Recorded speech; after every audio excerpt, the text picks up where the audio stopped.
भारतीय संविधान में अनुसूचित जातियों से जुड़ा एक अत्यंत महत्वपूर्ण प्रावधान मौजूद है जो बताता है कि यह विषय केवल सामाजिक कल्याण नहीं बल्कि सोशल जस्टिस की नींव से जुड़ा हुआ है। सुनो ध्यान से, आर्टिकल 366-24 ये स्पष्ट करता है कि अनुसूचित जातियां वे जातियां या उप समूह हैं जिन्हें संविधान के आर्टिकल 366, 24, 341 के अंतर्गत स्केड्यूल्ड कास्ट माना गया है। इसी आर्टिकल 341 में यह व्यवस्था है कि किसी राज्य या केंद्र शासित प्रदेश में कौन कौन सी जातियां एससी मानी जाएंगी, इसका निर्णय केवल प्रेसिडेंट नोटिफिकेशन द्वारा ही किया जा सकता है। और यदि इस सूची में परिवर्तन की आवश्यकता हो, किसी जाति को जोड़ना या हटाना, तो यह कार्य केवल इंडियन पार्लियामेंट ही कर सकती है। राज्यों के पास यह अधिकार नहीं है क्योंकि यह मसला एडमिनिस्ट्रेटिव नहीं बल्कि कॉन्स्टिट्यूशनल प्रोटेक्शन से जुड़ा हुआ है। संविधान की महत्वपूर्ण धाराएं इस संरक्षण को और मजबूती देती हैं। आर्टिकल 341 और आर्टिकल 342 यह दोहराते हैं कि SC/ST सूची में संशोधन केवल प्रेसिडेंट और पार्लियामेंट की मंजूरी से संभव है। आर्टिकल 15(4)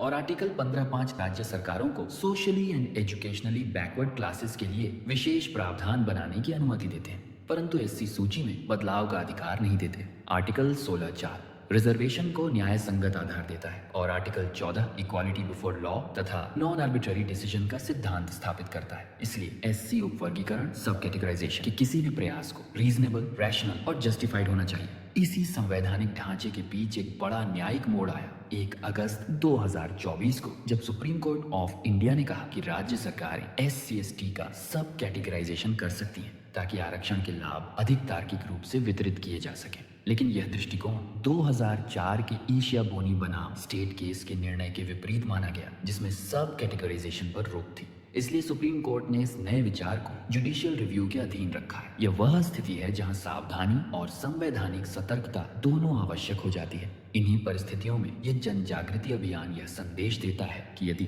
SC उपवर्गीकरण संवैधानिक प्रक्रिया के बाहर किया गया तो यह आर्टिकल 341 द्वारा संरक्षित अधिकारों को प्रभावित कर सकता है। यह विषय केवल रिजर्वेशन का नहीं बल्कि भारत की सोशल इक्वालिटी, कॉन्स्टिट्यूशनल मोरालिटी की रक्षा का है। इसलिए आग्रह किया जाता है कि अनुसूचित जातियों की मूल सूची में परिवर्तन का अधिकार केवल उसी रूप में रहे जैसा संविधान ने निर्धारित किया है, प्रेसिडेंट प्लस पार्लियामेंट के माध्यम से। यही कारण है कि यह आग्रह उठ रहा है, संविधान बचाए, अनुसूचित जातियों के अधिकारों की रक्षा करें और सोशल जस्टिस को कमजोर न होने दें।